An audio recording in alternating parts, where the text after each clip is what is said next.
अपने पीछे किसी के होने का एहसास हुआ और जब उसने पीछे मुड़कर देखा तब उसके पैरों तले जमीन फिसल गई, क्योंकि उसके पीछे वही आदमी खड़ा था जो उस पेंटिंग में से गायब हो गया था। उसके हाथ में बड़ी सी कुल्हाड़ी थी जिस पर खून लगा हुआ था। उस भयानक आदमी को अपने सामने देखकर विवेक ने डर के मारे पैंट में पेशाब कर दी। उसके पैर थर थर कांप रहे थे। वो विवेक हमला करने ही वाला था कि तभी अभिजीत ने पीछे से आकर उस आदमी के सिर में लोहे का रॉड मार दिया, पर उस आदमी को कुछ भी नहीं हुआ। उसने विवेक को छोड़ दिया और पीछे मुड़कर देखा, पर तभी विवेक बेडरूम से बाहर भाग गया। अभिजीत भी उसके पीछे पीछे भागा। वो दोनों भी घर के दरवाजे की तरफ भागे। उन्होंने दरवाजा खोलने की कोशिश की, पर वो दरवाजा खुल ही नहीं रहा था। अभिजीत ने खिड़की खोलकर बाहर देखा, तब उसे घर के बाहर वही लड़की दिखाई दी जिसने उन्हें वो पेंटिंग दी थी। वो उसकी तरफ देखकर डरावने तरीके से हंस रही थी। विवेक समझ गया कि उस लड़की ने ही उन्हें घर के अंदर लॉक कर दिया है और उसने जानबूझकर उन्हें वो भूतिया पेंटिंग दी थी। तभी अभिजीत जोर से चिल्लाया, विवेक भाग, वो हमारी तरफ ही आ रहा है। जब विवेक ने पीछे मुड़कर देखा तो वो आदमी उनकी तरफ ही आ रहा था। अभिजीत ने उसका हाथ पकड़ा और उसे खींचते हुए स्टोर रूम में ले गया। उन्होंने दरवाजा अंदर से बंद कर लिया। उन्हें समझ नहीं आ रहा था कि अब क्या करे। तभी उस आदमी ने दरवाजे पर कुल्हाड़ी मारना शुरू कर दिया। दरवाजा आधा टूट चुका था। अब कुछ ही देर में वो गिरने वाला था। विवेक बहुत ही ज्यादा सहम गया था। विवेक सर पकड़कर जमीन पर बैठ गया और पागलों जैसी बातें करने लगा। मैं मरने वाला हूँ, मैं मरने वाला हूँ, मैं मरने वाला हूँ। विवेक, हम इस तरह से हार नहीं मान सकते।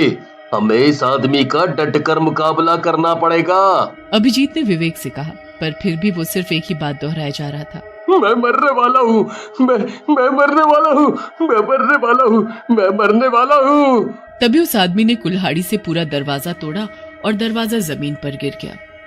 मैं विवेक के पास गया। विवेक, वो मर चुका है, अब हमें कुछ नहीं होगा। पर तभी वो बोला, नहीं, वो नहीं मरा है। ऐसा कहकर उसने मेरे पीछे उंगली दिखाकर इशारा किया और जब मैंने पीछे मुड़कर देखा तब मेरे रोंगटे खड़े हो गए थे, क्योंकि वो आदमी वापस से खड़ा हो गया था। उसने मेरा गला पकड़ा और मुझे उठाकर दीवार पर फेंक दिया। मैं नीचे गिर गया। मेरे सिर में चोट लग गई थी, इसलिए मैं अपनी जगह से उठ नहीं पा रहा था। उस आदमी ने विवेक के सिर के बाल पकड़ लिए और उसे घसीटते हुए स्टोर रूम के बाहर लेकर गया। मैं जमीन पर रेंगते हुए उस आदमी के पीछे गया। वो आदमी उसे घसीटते हुए मेरे बेडरूम में ले गया जहां पर वो पेंटिंग थी। मैं समझ गया था कि वो आदमी विवेक को पेंटिंग में अपने साथ ले जा रहा है। मैंने अपनी पूरी ताकत एक कर दी और जैसे तैसे करके बेडरूम की तरफ भागा। तभी उसने मेरी आंखों के सामने पेंटिंग में छलांग लगाई और वो विवेक को अपने साथ पेंटिंग में ले गया। मैं भागते हुए पेंटिंग के पास चला गया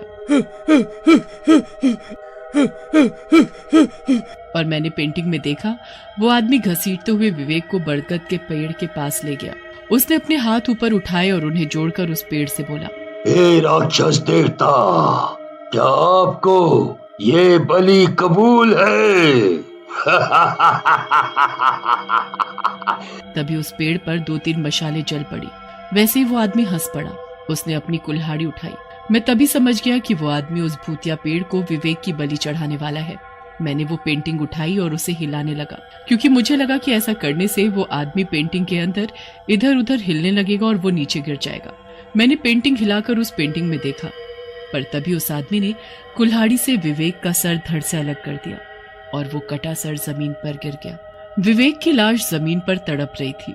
उसने मेरी आंखों के सामने विवेक का सर काटकर उसे मार डाला, पर मैं देखने के सिवा कुछ भी नहीं कर सका। मैं रोते हुए पेंटिंग में देख ही रहा था कि तभी उस आदमी ने मेरी तरफ मुड़कर देखा और बोला, मैं आ रहा हूँ। मुझे लगा कि वो आदमी अब तस्वीर के बाहर आ जाएगा। मैंने बिना समय गवाए मेरे सभी कपड़े उस पेंटिंग के ऊपर फेंक दिए और मैं एक कपड़ा लेकर किचन में भागा।